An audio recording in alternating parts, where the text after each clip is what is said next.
Ariyo na nakaba-rolly. Kati ka may pamakat ka. Tagpilang takway na.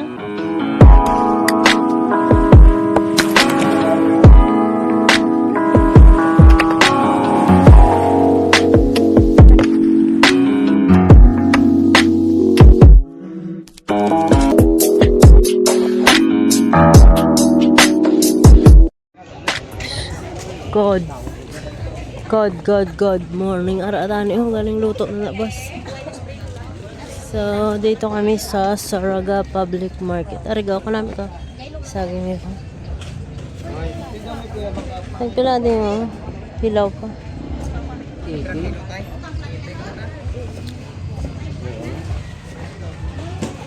Wala na saging. Karagana may ugaman no.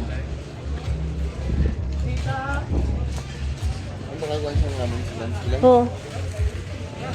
Parang yung maplong ba?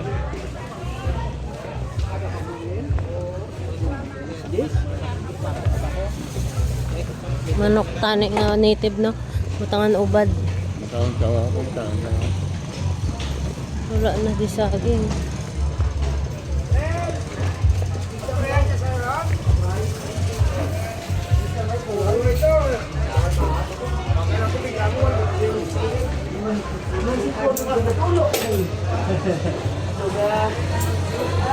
So, dito kami sa Saraga Public Market. Nabili kami ng saging na saba. Maluto na ni ka, boss. Saging ano.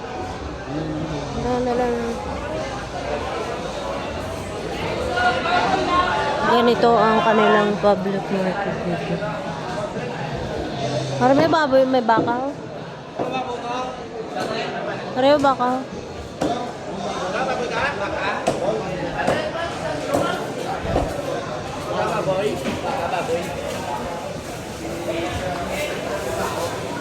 Baka.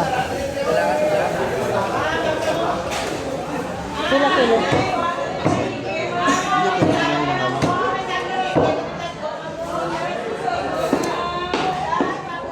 Nara, tayo pili ako dagat. Ito sa dalam mo. Nandudulag ko kagagmay gid na. Si Binti ka man. Para do ko bilag. Ari ito ang kagwapa. Para. Sila pa mo yung 60. Dua. Namin nandiyan namin yung panita ng traffic. Hindi mo ako. Kaya namin. Hindi mo naman. Namin mandran. Ay, hagay. Gidra pala. Huyos lumanglaw. Ari namin man. Nara lang isa. Ko ang isa ibay lang. Nara. Pila ka biba.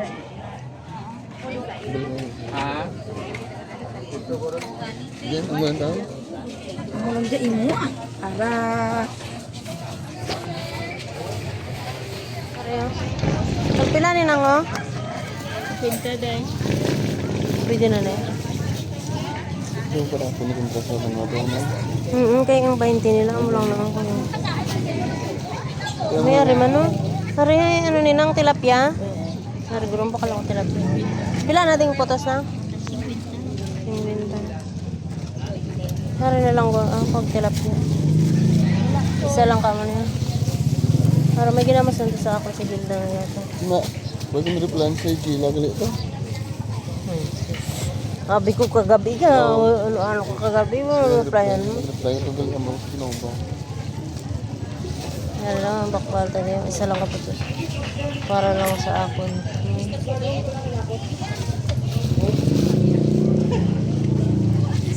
Wala ka bilis. Ginimo lang yan ang. Aray na mga dua. Para may sponsor mong kasali. Ito yung ilong sabi nila sa bahay. Dahil lang. Aray, biga. Aray, hindi daw matibis.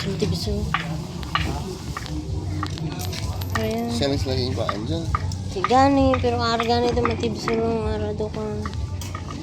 Ang gagmay. Dito. Ano yung ito? Si Diin he. Karoon mo? May mga ito.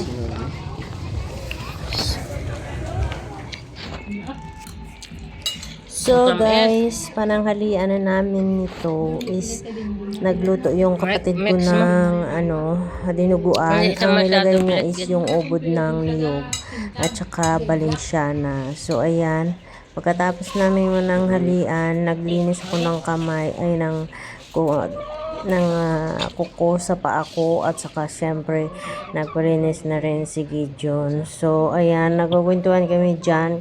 Yung nagbibideo sa amin is yung pamangkin ko na Marites. Charot.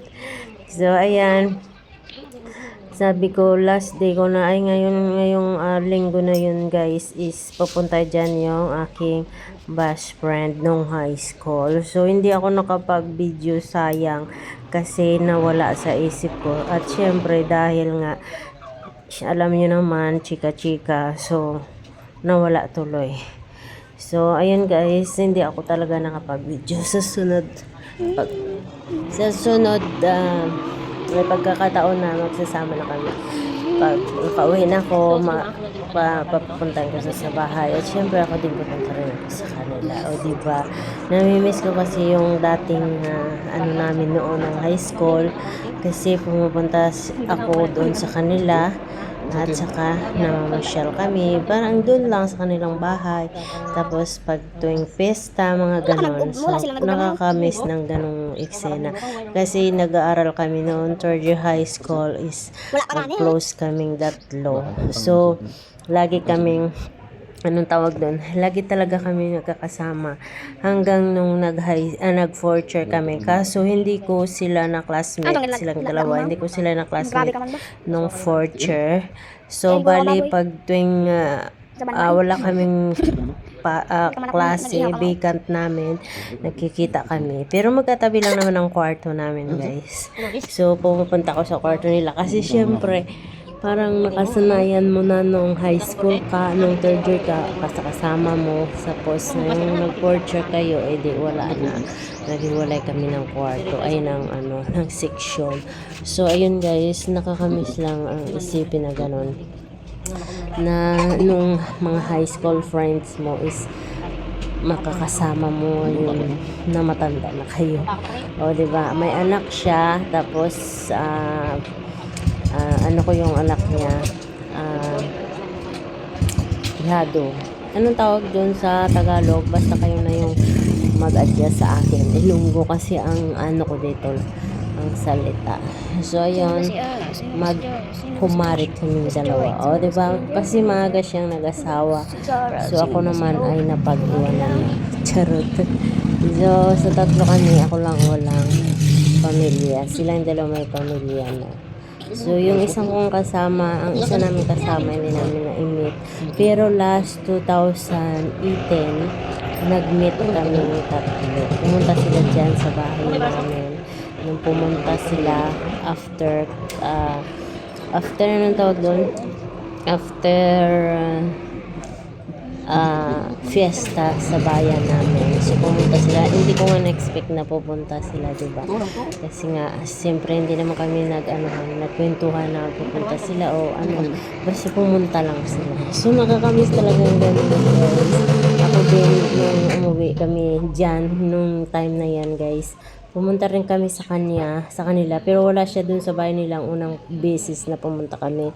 So pangalawa, nagkita kami. So ayun, may picture pa ata kami doon. Nakalimutan ko magpa-picture noon nung time na yun, guys. So ito, pauwi na kami, guys, sa Dumangas, kasi galing kami nito ng Saraga sa Save More, kasi bumili ako ng panglagay ko sa luggage ko, kasi syempre uuwi na ako kinabukasan ng gabi. So bumili kami dito, hapon na ito. So guys, magti 6 o'clock na ng hapon. At syempre, dahil dinner dito kami time, ngayon sa Juby dito kami pumunta, guys, sa Kain Juby daw kami Boss. dito. So tunghayan nyo na lang, Ito, guys, maraming ang video aabang, namin. Nagsasalita ko dyan. picture. Pero ibinawis Ayan. voice over ko to, guys, kasi ang ibang video ko dito is walang nagsasalita, video lang. So kayo nang bahala, guys. Guys, bumalik naman kami dito sa Juby Boss. At ito ngayon ang view. Ayan, so my heart shape. Diyan kami dati nagpa-picture. So ngayon, pa-picture daw kami dito ulit. Guys, ito ang view ngayon dito sa Juby Boss. Ayan. Ayan. May palight sila. Ayan. Dito na kami. Dito. At syempre, dahil dinner time, kumain kami na dito sa Joey Boss, guys.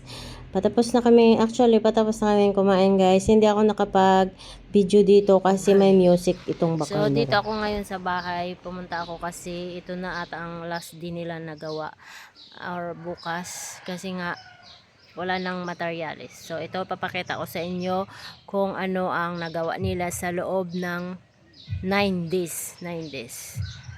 So, ito. So, ayan ang ating bahay, ang munting bahay kubo natin. Ganyan kalaki ang lote ko as hanggang dyan sa may gilid ng hollow blocks hanggang doon sa may gilid ng pader na yun na ginawang ang may poste na yun. Ayan.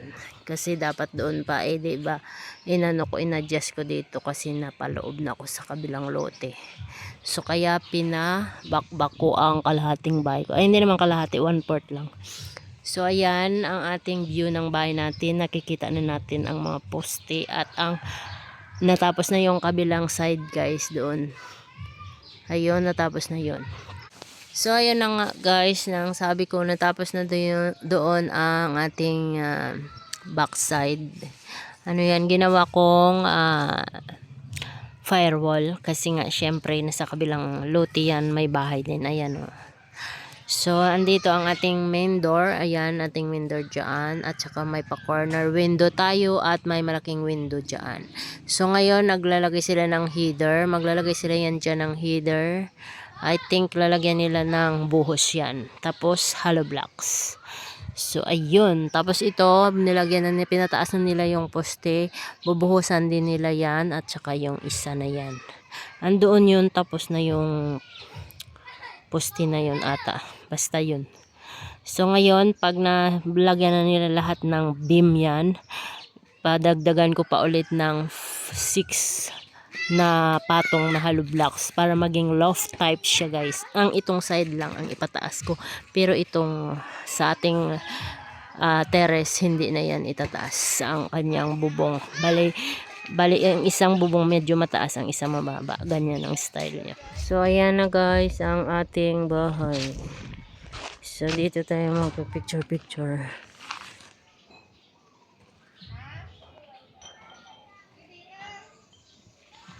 So, ayan ang view ng ating bintana.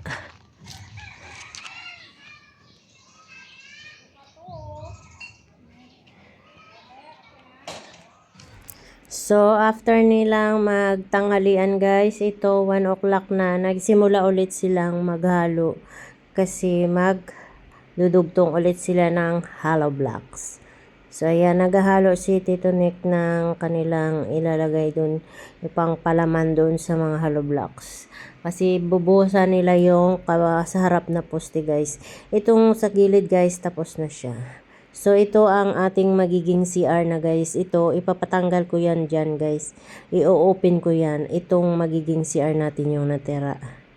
So, okay naman, diba? Malaki-laki naman din ang CR na to. So, ito ang ating view dito sa labas. Ayan, ang makikita nyo, maglalagay sila ng halo dyan. Magbubuhos sila ng poste kasi nga, dudugtungan nila hanggang sa may beam. Hanggang makapag-beam sila. So, by the way, guys, hanggang itong araw na lang to is 9 days. Siguro mga 10 days lang. Kinabukasan nito, nagtrabaho sila ulit, guys. Kasi, siyempre may natira pa na semento at balas. So, nagtrabaho sila 1 day. Bali, 10 days ang trabaho nila, guys. Bago na naman sa January ako magpapagawa. So, ito, pananghalian namin ni Gideon. Umuwi kami dito sa bahay nila. At dito kami na nanghalian kasi 1 o'clock na ata, 2 or 2 o'clock, guys. Tapos, magpapahinga lang ako ng konti. Tapos 5 o'clock, aalis ako kami. Ihatid niya ako sa airport. Pero bago yon is pupunta kami doon kina Manang kasi may binibigay siya doon sa akin. So dadalhin ko na lang. Oo. So ayun guys, Siganda, marami pang umili. mga video akong Nakuha hindi niya. na-upload dito Kada kasi magsugbangan niya. kunting-kunti lang ang mga kuha-kuha ko. Pero okay na rin. So ito, kumakain kami at ito ang aming ulam.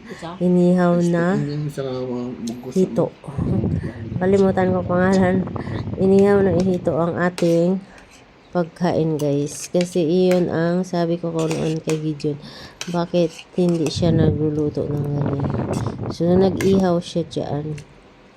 So ayan, kain-kain muna tayo kasi mamaya aalis na ako. After 2 years na naman tayong magkikita. Pero actually hindi 2 years guys kasi nasa 1.5 year na lang kasi nabawasan ko na ng 6 months. So, good morning. Nandito na ako sa bahay ng amo ko. Nandito na tayo sa Jorong West Street 42. Dito ako lagi. Kasi, tingnan nyo. Walang katao-tao at ang ganda. So, konting update lang ulit guys. Nandito na ako sa Singapore. 3 o'clock ng umaga na to guys is December 23. So, umalis ako doon sa Pilipinas is December 22 ng hating gabi. So, ngayon nandito ako sa Singapore after 3 hours and a half or 4 hours. Ganun. So, aakyat tayo sa taas. Kasi nandun syempre ang bahay ng amo ko. At ang kasama ng mga dalawang matanda dito is yung auntie ko. So, imisis natin siya para buksan niya ako. Kasi hindi niya alam kung ano oras ako darating. So, ayun. Maaga kasi yung lumapag ang aeroplano sa airport. So, maaga rin akong umuwi. Akala niya 4 o'clock ako darating. Pero 3 o'clock na to guys nang dumating ako sa bahay ng amo ko. So, nakakalungkot talaga guys kasi at nakakamiss na nandito na ako. Few hours lang igo. Nandun pa ako sa Pilipinas.